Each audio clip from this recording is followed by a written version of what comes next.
Welcome to Spirits of Whiskey. We explore the wide world of whiskey through the many colorful personalities who make it, promote it, write about it, and more.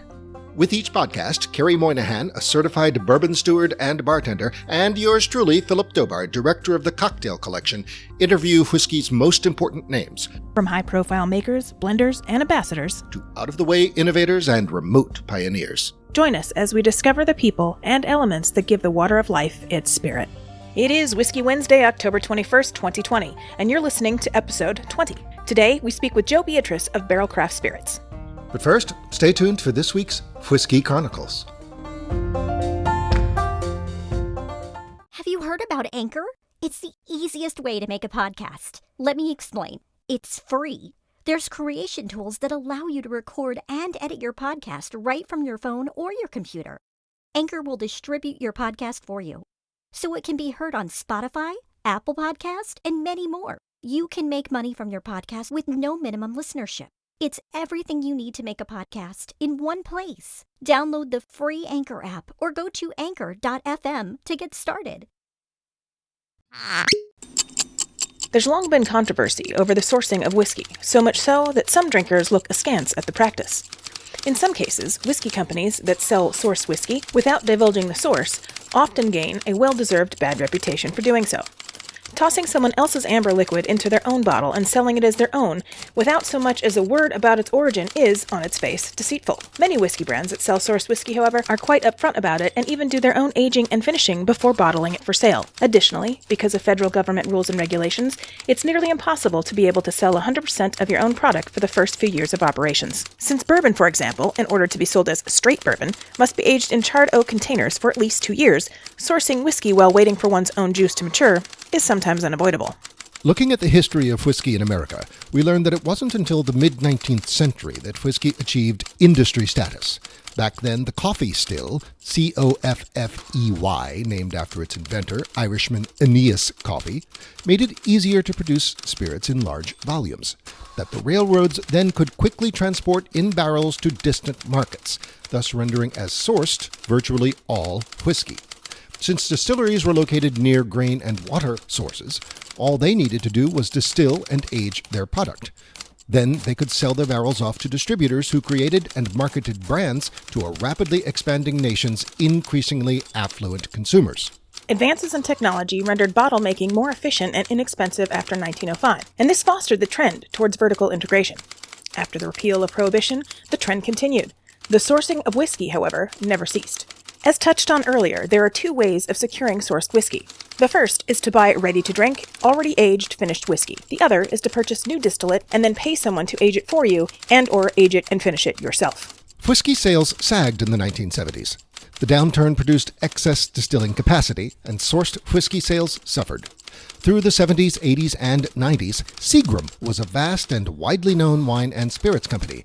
I don't know about Philip, but I myself enjoyed Seagram's wine coolers in my early 20s and was very sad to see them sold for parts soon after I started drinking back in 1999. Pernod Ricard obtained Seagram's Lawrenceburg, Indiana distillery, now Midwest Grain Products.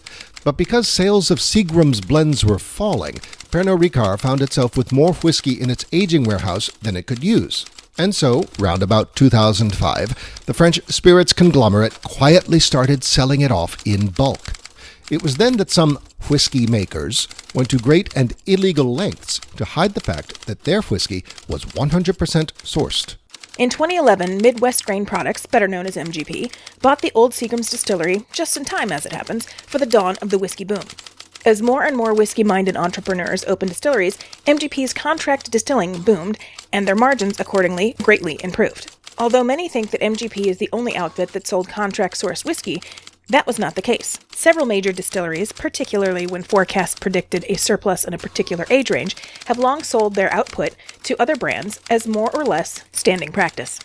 As the bourbon boom continued, however, the major distilleries, sensing a golden opportunity, stopped taking new contracts and started keeping more of the stock for themselves, thus leaving MGP the only game in town for new source contracts. Today, bulk whiskey suppliers have dramatically greater contract distilling capacity. MGP and newer producers, such as Bardstown Bourbon Company, in addition to contract distilling, historically their core business, are investing in building up their bulk whiskey stocks. And for the record, it's the position of this show that sourcing whiskey, when done with honesty and integrity, is in no way taboo. Simply put, when marketing sourced whiskey as one's own, transparency is key. We'll learn more about sourced whiskey with today's guest, Joe Beatrice, founder of Barrell Craft Spirits. Joe sources and blends exceptional casks from established producers, bottles whiskey at cask strength, and sells them as transparently as possible. His story is up next. Stay with us.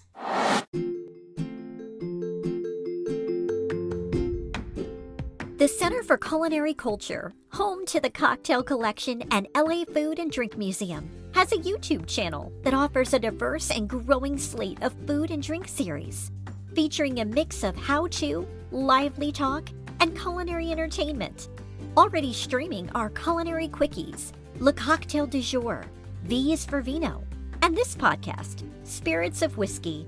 Upcoming shows include Cocktails, The Grand Tour, a new series starring Jonathan Pogash, aka the Cocktail Guru, the award-winning Music and Booze with Mo, featuring Mo Herms and a series of musically spirited cocktailians, and an all-new wine podcast, hosted by Silver Pin certified sommelier Stacy Hunt. We're streaming culinary culture, so please visit YouTube, search for the Center for Culinary Culture, and subscribe now. The Center for Culinary Culture, telling the story of food and drink, one taste at a time. Today on Spirits of Whiskey, we have with us direct from Louisville, Kentucky, Mr. Joe Beatrice, founder of Barrell Craft Spirits. Welcome, Joe. Hi, thanks for having me. Well, thanks for coming. It's good to have you. So, Joe, we wanted to thank you for being on the show today, and we're excited to talk to you about your whiskey journey. So tell us, when you were a kid, what did you think you were going to do for your future? What did you aspire to be? And then how did you end up where you are today? Yeah, and include where you grew up, always of interest. Well, that's a really simple question. We specialize in that, not.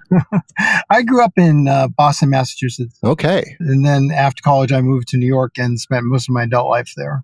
And I had no idea that I was going to be here. I've lived a couple of different lives.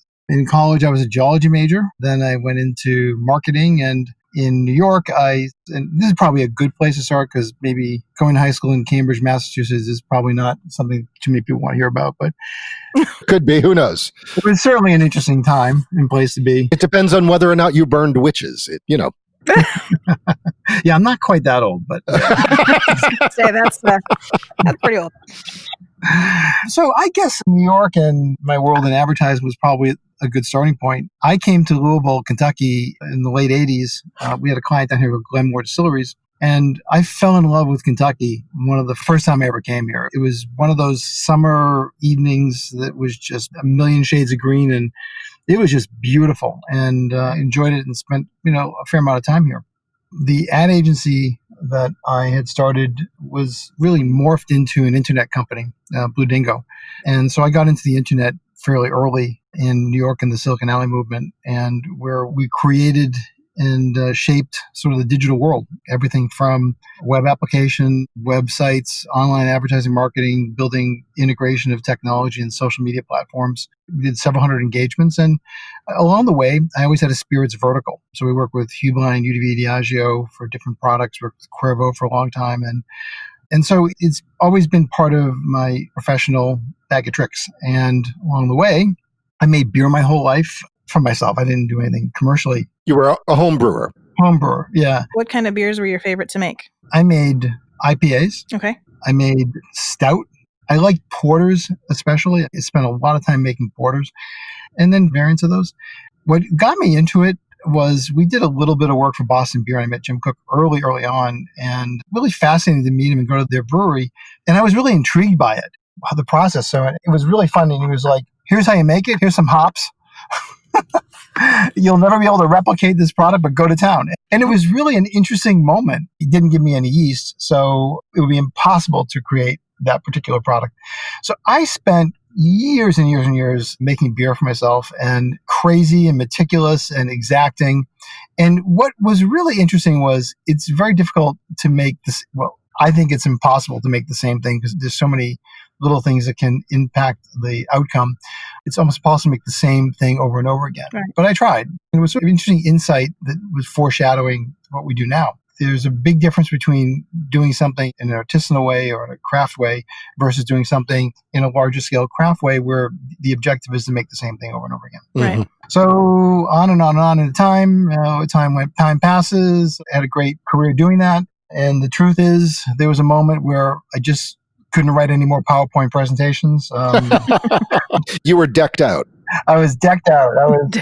I was done with using counterproductive tools called email and PowerPoint and making meetings and going to meetings. And my wife and I were actually at a distillery. And I just had this moment where this is what I think we should be doing. And so then I transitioned from all the things that I knew about building brands, creating products, differentiating products, understanding market, and building a brand, and set out to build Barrell Craft Spirits. And it was about a 1-year process from the day that I had that inspiration to when we bottled our first case. So you went from doing it for others to doing it for yourself. Absolutely. That's exactly right. Yep. And I've loved every minute of it. It's just, I can't tell you how great it is, how liberating it is. It's not without its challenges and near homicides of people, but it's all in all, it's a pretty amazing experience, and I'm really lucky. I'm really fortunate. Mm-hmm. Yeah. When you started Barrell Craft Spirits, you sourced and blended selected casks from established producers. Then you bottled those whiskeys at cask strength and sold them, to quote your website, as transparently as possible. Now, this independent bottling, it's a well-established practice in Scotland, but at the time it was new to the U.S. Mm-hmm. Yes, it was new to the U.S. And also it was the disclosure part of it, that's what we're doing, was new. Mm-hmm. But it's actually been going on since. Oh, indeed. I should qualify that. Yes, it really wasn't transparent before then. Yeah, and what was really important to me was transparency, and also my focus was on the product. It was what's in the bottle, and that's why there's so much of the bottle is labeled or covered up. It was for you to have a complete experience, tactile experience, and sensory experience with our product. I just sort of laughed at fake backstories and made up family recipes which aren't true, or borrowed interest from. Only the Beans dog knows the recipe. What's his name? The dog for the Beans commercial. You guys know what I'm talking about? Oh, yes. I forget the name of the brand, but yes, they're Boston baked beans or something like that. Yeah, yes. There we go. Yeah. It might be Bush beans. Only the dog. Yes, it's Bush. Yes, Bush. that's it. Yes. Shout out to Bush. Hey, we'll take your advertising dollars. I don't think that's really true, but what do I know? So that was really important to me. And so producing the three sort of core things that we build things on is that everything is released at cask strength. And, and that means that it ranges from, and this is sort of interesting, there are casks that we get that are 85, 90 proof, but the majority of them are over 100 and 110 to 120, all the way up to 142 or so in some of the Canadian whiskeys. And so we do everything at cask strength. We create everything in a limited release, and everything is unique. Mm-hmm. So we set out to produce a product that's a new one every time we do a product. We do everything on whiteboard in our lab, and we just begin with an idea, a premise of what we want to do, and then we come up with the concept in the lab and then execute it in the world. But every single thing that we do is different and unique. Now, this cask strength rule, it also is something that sets you apart, because even in Scotland, where independent bottling is a grand tradition and very transparent, releasing things at cask strength under that independent bottling umbrella is not a selling point, as it were. It's not a standard practice. Right. No, there are more and more. You'll see that. When we were in the market, there were only a couple of brands that were doing that. Now everybody's got a cask strength. And the thing about cask strength is it's like low carb. There is no legal definition for it. Mm-hmm. But I can tell you the only water we have in our place is the water that we use to replace the sweat. We have drinking water, and so we don't use water in the process at all. Mm-hmm. Mm-hmm. Oh, wow. And so that's just been, part of what we want to do. Yeah. And also the whiskeys you choose, they're unreplicable by design. That is correct. Once a release is gone, it is gone. It's not going to be replicated. Yeah. And part of that has been my orientation to things, which is I'm an adventurer. I like to find things. I like to learn things. I like to try new things. And people don't go, what's old? They go, what's new? And what I would like people to ask is, what's new for Barrell Craft Spirits? So, it's risky because we're as good as the products we put out there, and we've established trust. We have a really loyal consumer base, and there's a lot of debate on what they like better. But for the most part, you're not going to be disappointed because it doesn't get in the bottle unless it passes a pretty rigorous standard that we have. You might like one more than another, but they are going to be a different experience, and they are very differentiated. Yes. So, and that's still to this day. Do you actually not distill any of your own still? No. And in fact, we were full speed ahead to build a distillery here. Really? Yeah. And we had even begun some of the process. And we had this moment where we were spending all of our time blending. And so after finally assembling the correct expertise, I mean, you've probably seen our website, Trip Simpson. So Trip and I have been working together since batch 2, and we started blending together. And I knew that I couldn't do it because I didn't have the expertise. And I'm smart enough to know that you have to find the people with the right expertise to do the things you can't do. And it just evolved to the point where we were just having such success with our blending. And we knew that that was really the value added that we were bringing to the product, that we just decided to not do that. We have some test stills, and we do some experimental stuff, and we do some component distillation, but it's nothing of a scale that is scalable or because we don't need to. The world is our pantry. Yeah, indeed. So you're a whiskey curator. Yes and no. I think of curation as you select something and then you present that. We're changing the actual products. We spend a lot of times in most of our, for example, our batch blends, they're almost all now multi-state, multi-mash bill, and multi-year. And if you look at a bottle that's a 5-year-old bourbon, it says 5-year-old on the bottle, but if you go deeper, there is 5-year-old, there's 9-year-old, there's 16-year-old. And we have no problem with using older bourbons and whiskeys for the whiskey products to enhance and elevate the flavor, make it something greater, because that's the experience people want. So by nature, there's no big magic or anything that says 18-year-old bourbon is going to taste really good. In fact, It may not taste good. It may be too old. Too woody. Yeah, too woody. But that component in a younger bourbon will really elevate certain aspects of it, certain characteristics. And that's what we spend a lot of time doing, is blending hundreds of different combinations of barrels that we have. So that's a little bit different than curation. Indeed. But maybe it's the same difference. Well, it's curation and then a lot more. You're curating what you think are the best, and then you're cultivating them further. Yeah, that works. Yeah. Well, I really like the idea. Very good. Now, expressions, releases. You spent some time on the website. I've seen the whiskey. I've seen the brand at trade and consumer shows. And I mean, there's a lot going on. I'm looking at your website right now. And first of all, it's a beautiful website. And then Thank you. I just plugged in my zip code, and there's 19 locations near me where I can get this. So that makes me happy. Well, that's good. And not only are you doing bourbon, rye, you're doing a range of quote-unquote whiskeys. In other words, those that are neither bourbon nor rye, according to classification. You're also importing and then maturing in Kentucky rums.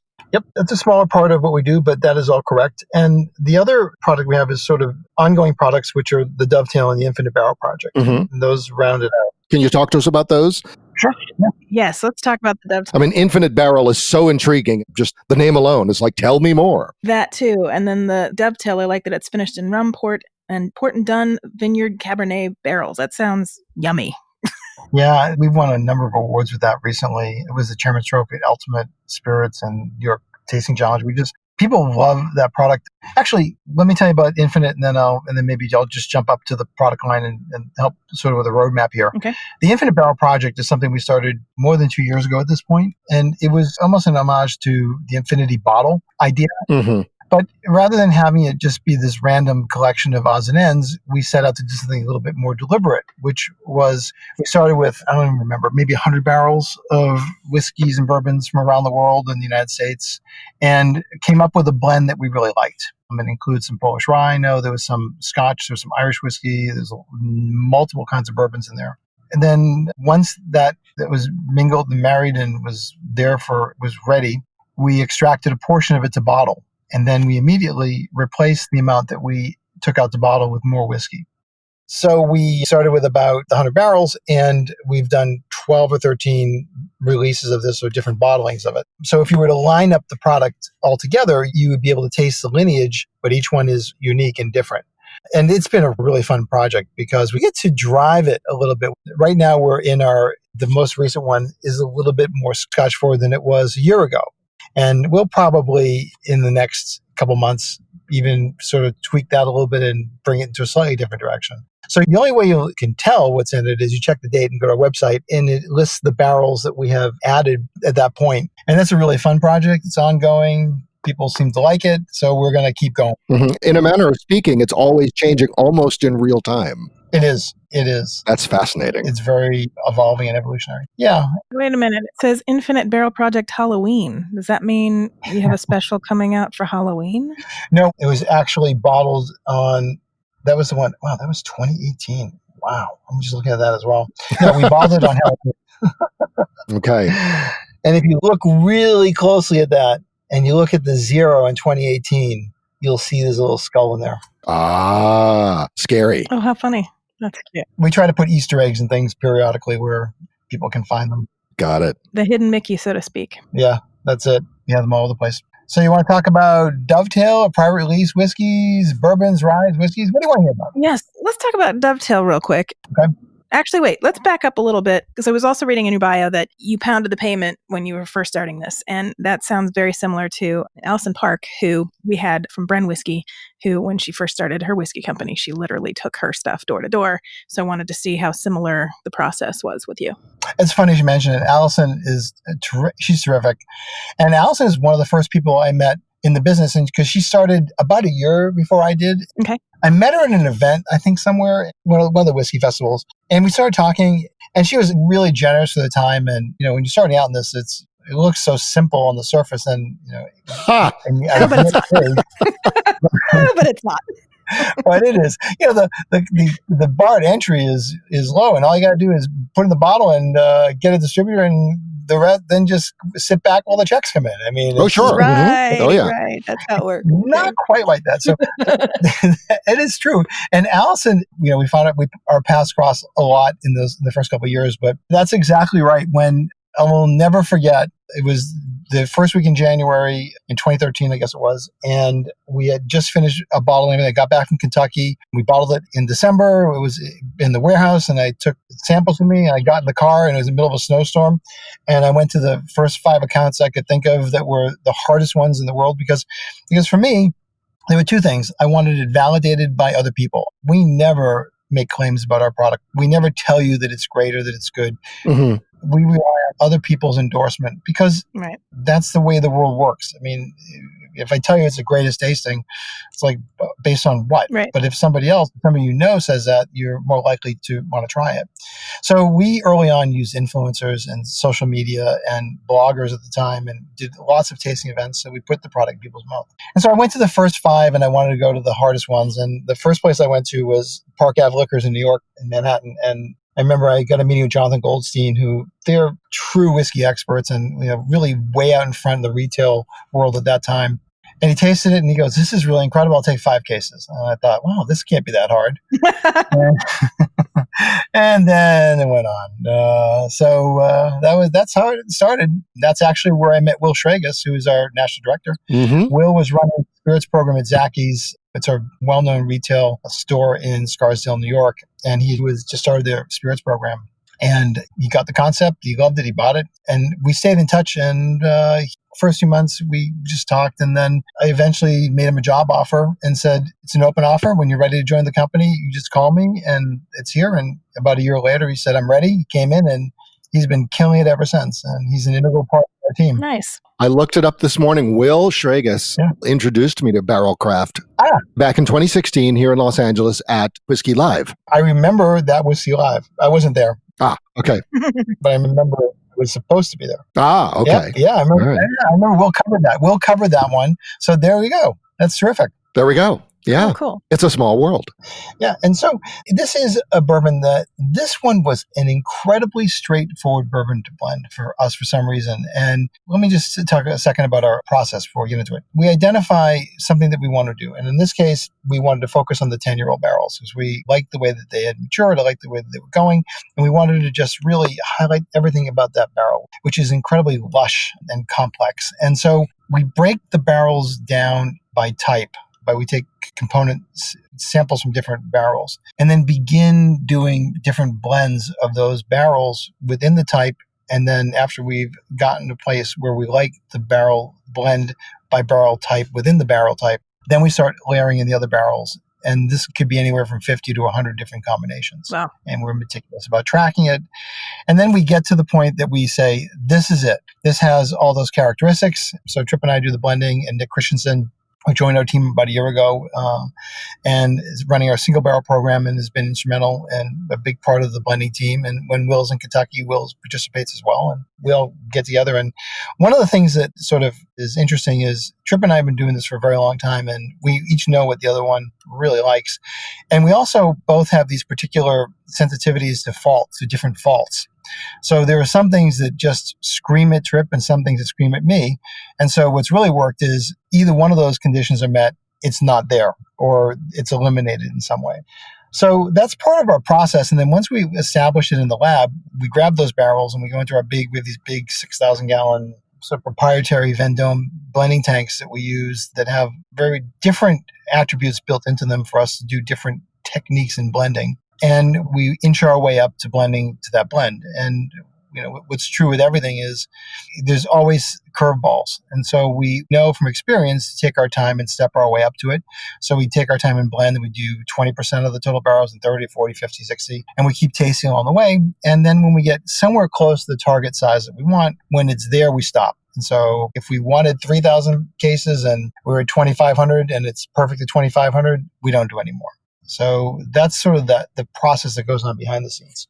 So this particular one, this is really forward with cinnamon and donut-y flavors, and just it's chewy and lush and rich and licorice-y flavors. But there's also this sort of balancing out is not just chocolate, but almost a raisiny currant flavor. So I don't know if you're getting that. Are you tasting now? I did get the licorice. That was pretty cool. Yeah.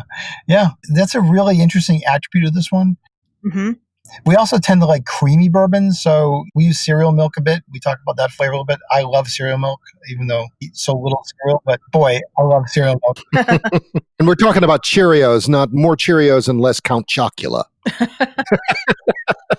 Yeah, Cheerios and okay, all right. Maybe Captain Crunch is probably the highest good of cereal milk. Nice. That's about as good as it gets. So there's this lush sweetness to it, but there's a bit of the savory components to it that balance it out. So this is, balance is really important to us. So you're tasting a nicely balanced whiskey here. Yeah, and it's just short of 108 proof. Mm-hmm. I am very much getting that cereal milk, now that you mention it. Mm-hmm. I'm very much getting that on the tongue. Yeah, I know to that point, when I do tastings, I tend to not talk about the flavors that I see in it because it's very suggestive. I really like to bring it out. So, in the next one, I can ask you guys what you're getting. Part of the tasting is your smell and taste are connected to memory. Right. And a lot of times it's difficult to connect what that is you're tasting, but sometimes you actually get there through a memory. So I would say when you're trying that, let that happen. I was thinking back to, I was in New Orleans a couple years ago at the New Orleans Bourbon Festival, and there was somebody who was stopped and was tasting our product, and I look at him and he's just standing there with this blank expression on his face. And I'm like, is this guy having a stroke or something? I couldn't figure out what was going on. And in uncomfortable length of time, he comes back and says, I was just transported to my boyhood farm in the barn milking cows in the morning. Wow. Nice. And I was like, you're welcome. Great. So I would say let your imagination go crazy, and you might be surprised at some of the things that connect to it. Uh-huh. Yeah, indeed. Okay. So, Dovetail? Dovetail. Or did we go to the rye? Or have we not tasted? I've tasted. Oh, I didn't taste the rye. Oh, no, I'm talking about the bourbon. Oh, yeah, no, I tasted the bourbon. Okay. Okay. So which do you want to do next, the rye or the Dovetail? I would suggest Dovetail only because rye is going to color the flavor because the rye is a little bit more grain forward. Okay. Let's do the Dovetail. Okay, Dovetail. Where do I begin with Dovetail? The story of this product to me is one of the more interesting experiences we've ever had. So if you want to hear this, I don't know how we're doing on time, but I can do a quick digression on sort of how this came to be and the challenges with this thing on the labeling. For sure. Okay. So Dovetail was going to be our next in our whiskey series originally. And so we submitted the COLA, which is the label, to go to the TTB for approval. And we're of the mind that we try to disclose as much as we can on the label. And the mission of the TTB label group is to have accurate and honest portrayal of what's in the bottle and what's happening there. Right. And their constraint or their standard is they use of the classification guidelines they have, which are sometimes at odds with products and sometimes not encompassing enough. And, like in the example that would be, there's no single malt category in the United States of whiskey. There's no single malt classification. Mm-hmm. So we submitted it as a whiskey, and then this was a 6-month process after we had blended this thing. And then I'll tell you about the blending. And where it ended up is they insisted that this is not a whiskey. What? Even though it was made up of 2 different whiskeys, a 10-year-old, 11 and 9-year-old whiskey with finishes, but it was a DSS, a distilled spirit specialty, which is the catch-all for anything that isn't one of the other classifications. Mm-hmm. So in order to do that, you have to get a formula approval with the TTB. So the formula was we took these barrels, we put the whiskey in the barrels that came from the winery, and when it was done, we dumped them out, put them together, put it in a bottle. That's the formula. It was a big secret. Wow. Got approved. And so then one of the things that comes along with the DSS is you can't use the word whiskey by itself because it's not a whiskey. That's misleading. So it is whiskey finished in Dunn Vineyards Cabernet Barrel Rum and LBV casks. So anytime you see the word whiskey, it has to be connected to that sentence. So the reason I'm telling you all this is now things have changed again. Yeah. They seem to be changing all the time these days. It's changing all the time. And private release whiskeys do not seem to be DSSs anymore, but I'm not really sure yet. So in any event, it was a journey on the labeling, and we got to the point where we loved the name because we thought that the flavors just dovetailed so nicely together. They just integrated beautifully. I was going to ask about that, if it was... Yeah, that's where the name came from. And so the other backstory on it is Will was in Napa, and he had stopped in to Dunn. And if you know Dunn Vineyards, in my humble wine opinion, I think they probably make the greatest cab that I've ever tasted. To me, when I buy a bottle of it, it's expensive. I buy a bottle of it, and it deserves the best possible steak you can make. And that's how that product should be enjoyed. And so when they wanted to, and it was an amazing meeting, they would just all in. And they send us every year, we get fresh done barrels from them, these beautiful French oak barrels. And it's just the perfect wine for the finish on this whiskey. So we have some of it is in the Dunn barrels. By the way, those are toasted French oak barrels, the Dunn Vineyard barrel. There's LBV port pipes and blackstrap molasses casks. So we tweak it every time we do a bottling. We tweak it just a little bit. That's why you'll see the different proofs in there. So there are minor variations, but it's different from Infinite. It really reads as the same product in the different bottlings. Yeah. Anyway, so let's do what I said. Why don't you guys tell me what you taste there, and I'll play it. Well, I love it. Actually, when I first tasted this, I think I did taste the French oak. Well, get me if I'm wrong, but I think Brenne whiskey is also in French oak, right? That is correct. Yep. In Limousin. Mm-hmm. And not that they taste anything alike, but there was something like that whole sensory thing you were just talking about, that this flavor made me think of that whiskey, even though it's a completely different profile with the cognac. But there was something in it, which I believe would be the French oak that I pulled out, that just brought me to. It's a more fruity and more light. I like it. Yeah, it is fruitier than the bourbon. I might mention here the heat on this, it is, or lack thereof. I mean, the proof is just north of 124, but on the palate, I don't find that it burns any hotter than the bourbon. Yeah, what you're experiencing is part of that is in the blending. Mm-hmm. Yeah. We really take pride in blending high proof products so they don't taste like, so they don't hurt. Nice, thank you. Yeah, you're welcome. It might be a pleasant experience. I mean, this whiskey to me is, I find myself drinking this whiskey a lot. I would find myself drinking this a lot too if I had it at ready all the time. Yeah, this is a winner. This is a winner. It is. It's really good.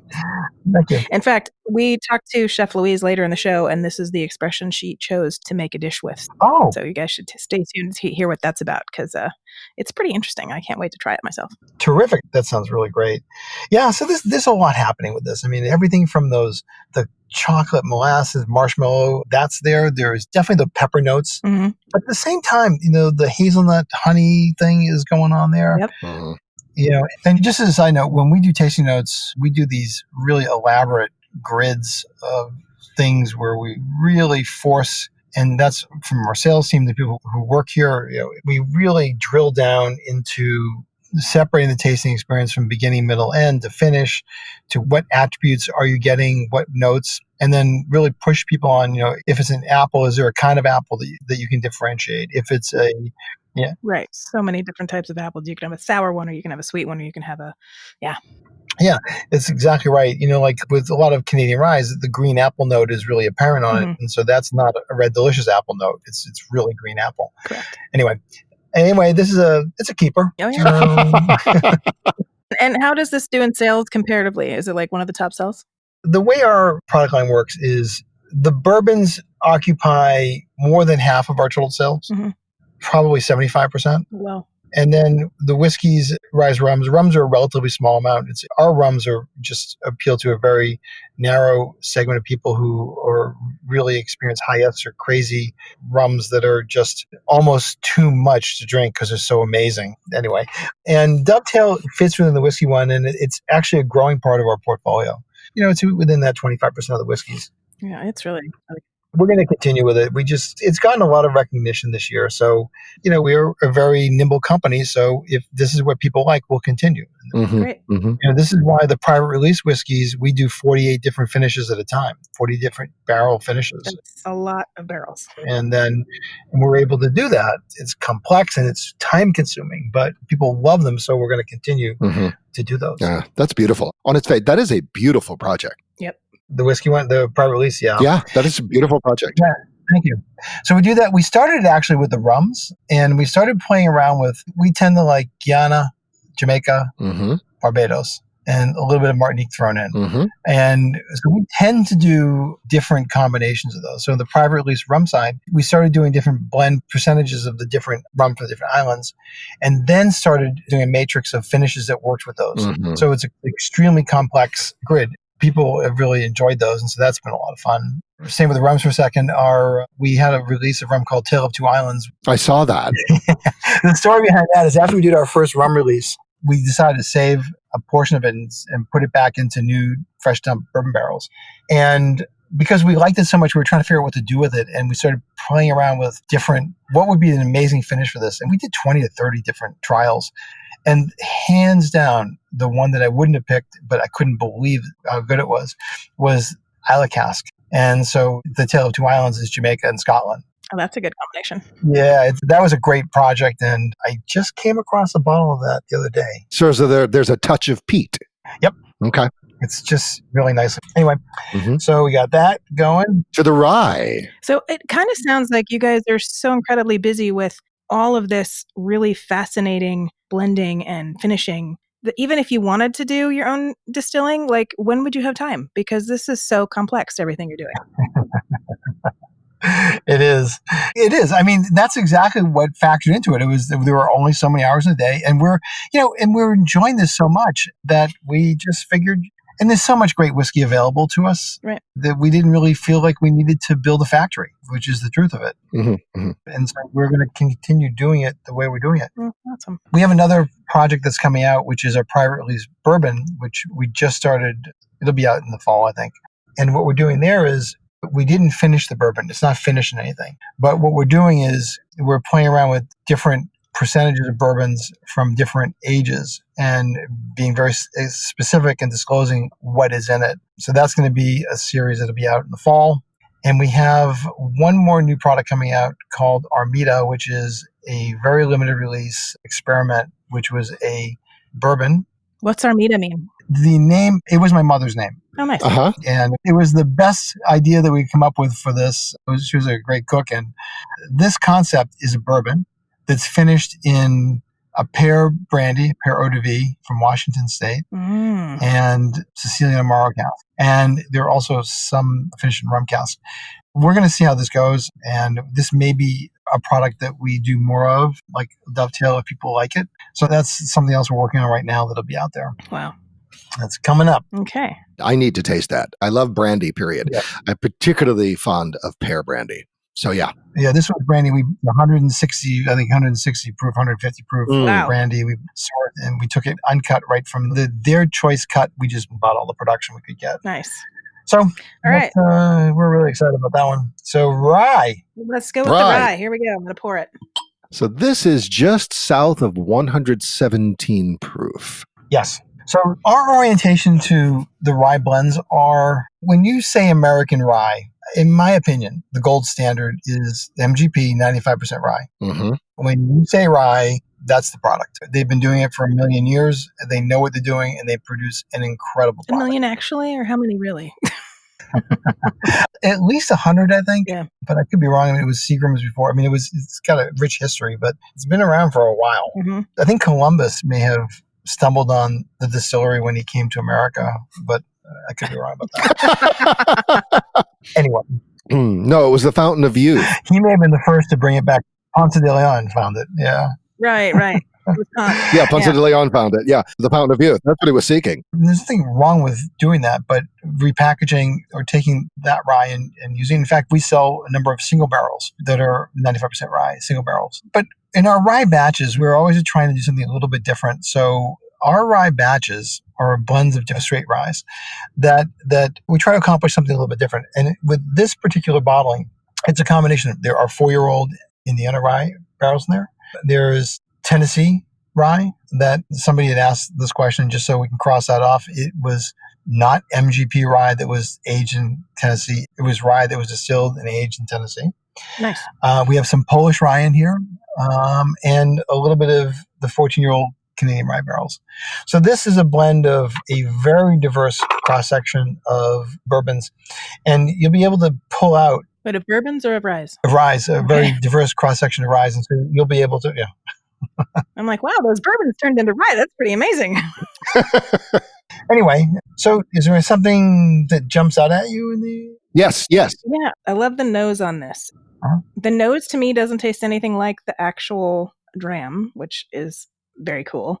But when I smell it, I really just want to go have a piece of rye toast with some butter on it. Yes, you nailed that. Toast. Toast with rye seeds on the outside, crunchy, with some really nice Irish butter. Mm-hmm. Some Kerrygold. I was going to say.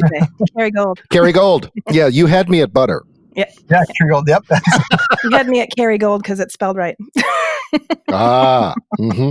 Indeed. Yeah.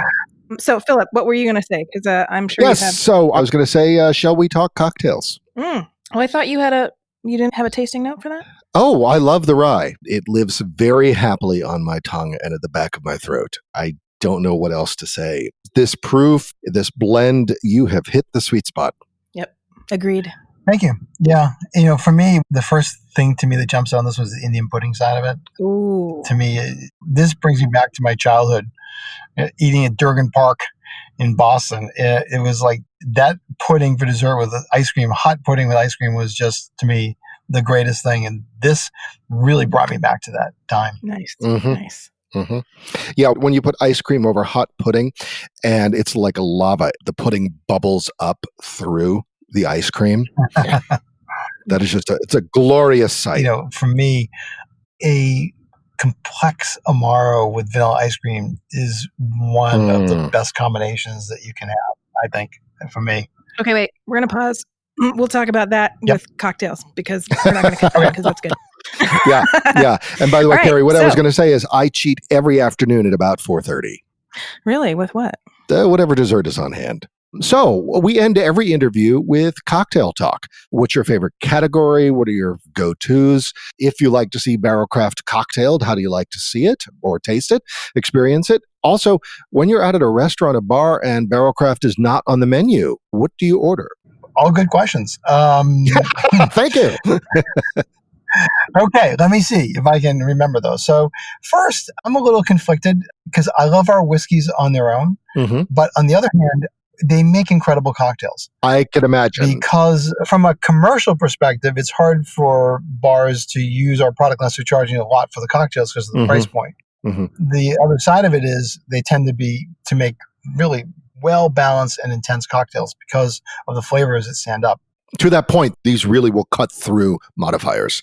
They do. And so I'll tell you one of the things that you might find this shocking, but we were at the beach recently and for a working vacation, and I discovered White Claw.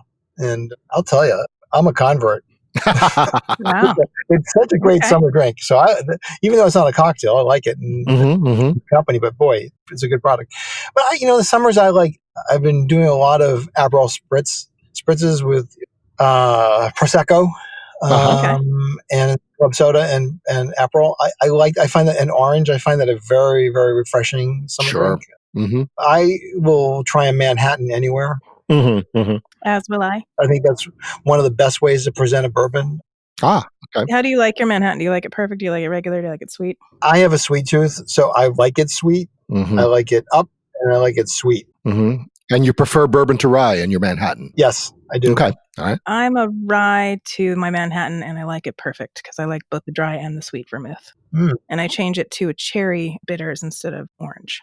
Very interesting. The other drink that I find is when you find somebody who can make this drink, and I'm a terrible bartender. I really am. I don't know what my problem is, but I love to cook and I'm a good cook, but I just am not a good bartender. I don't know what it is. It's like I can't bake. I can't bake either. You got to get a jigger. I have a measuring cup. But when you find somebody who can make a Sazerac that's perfect, Oh yeah, like a true rye Sazerac, just the right amount of absinthe, that's a religious experience for me. Yep. Just perfect. I like that drink. I like my Sazerac with just a bit more than the wash. I like to know the absinthe is in there, not just that it has been there. That's exactly how I view it. Mm-hmm. It's exactly right. I don't want to just smell it. I want to taste it. Mm-hmm, mm-hmm. Yeah. But at the same time, I don't want it to be like they left a quarter pour of it in here. It's a fine line. Yeah, it really is. Yeah. That skill is really a skill. Yeah. Mm-hmm. Yeah. What do I think? I like Old Forester. I think it's a solid drinking bourbon. Yeah. I'll drink that. Mm-hmm, mm-hmm. And there are so many expressions in the market now. Yeah. Of Old Forester. Of Old Forester, yeah. Yeah. I will drink whatever the highest proof one they have because I think that it's better when it's higher proof. And I think that's just, I think we know why that is, but yeah. Right. Sure. You're a proof jockey. We get it.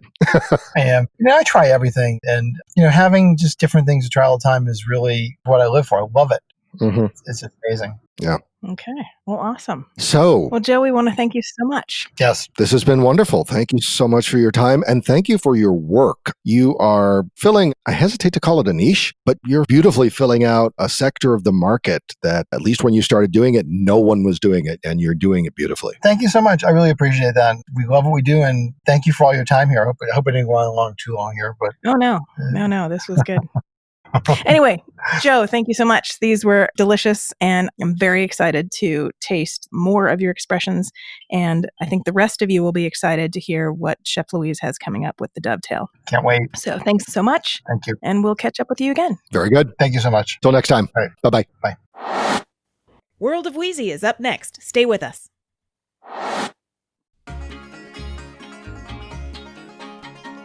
Hey, do you like whiskey, food, and adventure? I do. Hi, I'm Carrie. I'm Philip. I'm Louise. I'm the chef. Chef Louise Leonard, as in our World of Wheezy segment host here on the podcast. And Whiskey, a Chef's Journey. That chef. That's right, the project that started this very podcast. The series stars our very own chef, Louise Leonard, winner of Emmy-winning The Taste on ABC. And explores and connects the worlds of whiskey and food, city by city, country by country. Would you like to see this spirited culinary adventure on a TV near you? Well, you can by helping us finish the pilot episode through our crowdfunding campaign. For more information, including behind-the-scenes photos, videos, and incentives, and to make a pledge, visit our website, whiskeyashefsjourney.com. Now. Well, I think it's a cheers to that. Let's. Cheers.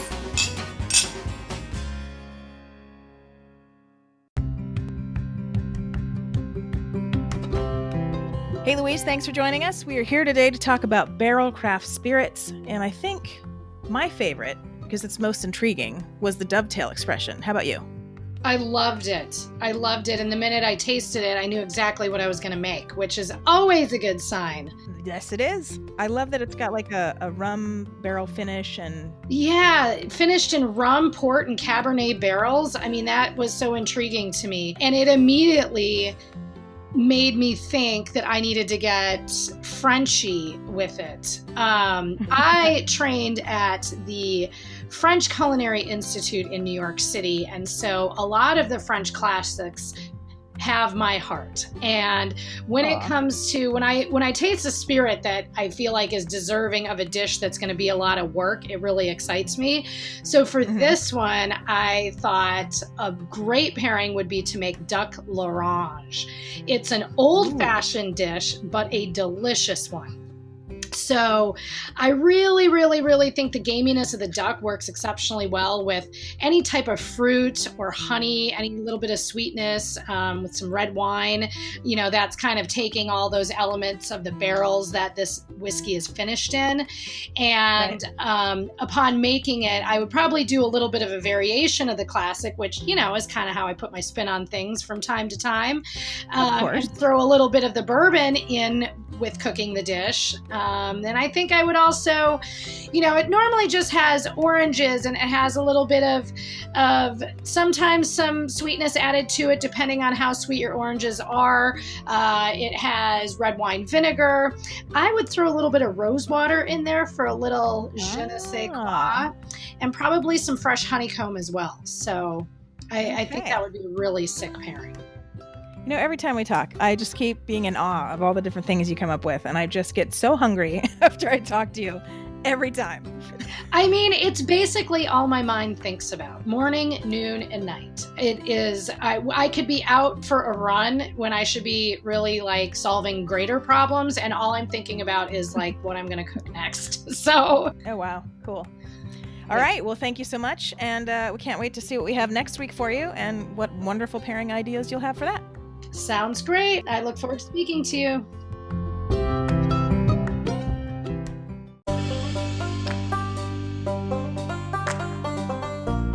For show notes on today's podcast, please visit our website at spiritsofwhiskey.com. That's whiskey with an E. We'll include links and supporting documents from today's Whiskey Chronicles, as well as tasting notes and recommendations from today's World of Wheezy. As always, you'll see upcoming topics, a guest roster, and links to past shows. Thanks for joining us. Until next time, Salam. Slunchava. You can become a sustaining supporter of Spirits of Whiskey by making a monthly donation. Just visit the Spirits of Whiskey page at anchor.fm. That's anchor.fm/spirits-of-whiskey and click on the support button. And if you really like us, give us a 5-star rating and a review. Thank you. Spirits of Whiskey is produced by First Reel Entertainment and the Center for Culinary Culture, home of the Cocktail Collection, and is available via Anchor, Apple, Google, iHeartRadio, Spotify, and wherever fine podcasts are heard.